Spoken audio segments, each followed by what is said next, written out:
Bonsoir, moi c'est Maître Frédéric Nanadingue.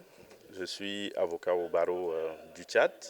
Je suis membre de l'Union des jeunes avocats du Tchad qui, à son tour, fait partie de la Fédération africaine des associations et des unions des jeunes avocats. C'est à ce titre que je suis ici à Dakar en ce moment pour participer au congrès de la Fédération, mais en même temps participer à la rentrée solennelle du barreau du Sénégal qui s'est déroulée ce matin. Et vous venez d'être élu président. Comment s'est passée cette élection? J'avoue que cette élection n'a pas été facile parce que tout au début, il y a eu beaucoup de tractations. Et il faudrait également le dire, la présidence, elle est rotative.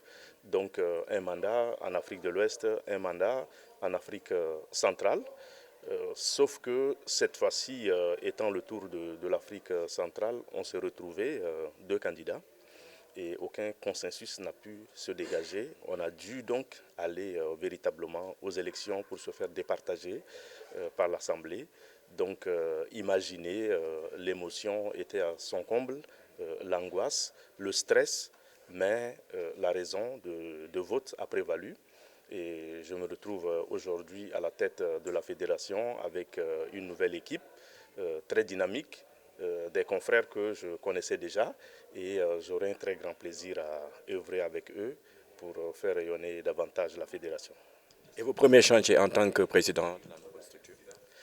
Nous devrons d'abord recenser tout ce qui a été posé positivement comme acte par nos prédécesseurs, parce que nous ne sommes pas là pour une révolution, mais nous sommes là pour impulser une nouvelle dynamique sur la base de ce qui a déjà été fait, mais mieux, réfléchir, outiller davantage le jeune avocat pour lui permettre de faire face au NTIC, au numérique, à l'intelligence artificielle qui frappe à nos portes et qui pourrait donc avoir des conséquences assez fâcheuses si le jeune avocat n'est pas suffisamment outillé. Mais en sus de cela, il va falloir revenir aux fondamentaux, aux objectifs de base de la fédération, impulser la solidarité, impulser la confraternité et vaincre les barrières territoriales entre les jeunes avocats pour qu'il y ait un brassage.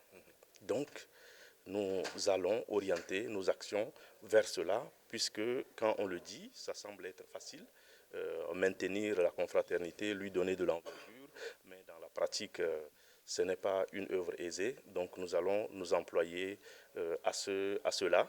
Nous allons nous employer à implémenter la solidarité, comme je l'ai dit, entre les jeunes avocats, parce que seuls nous sommes faibles, mais ensemble nous sommes très forts. Et quels sont les défis pour l'avocat africain de 2026? Il va falloir que l'avocat de 2026 s'imprègne des nouveaux pans du droit.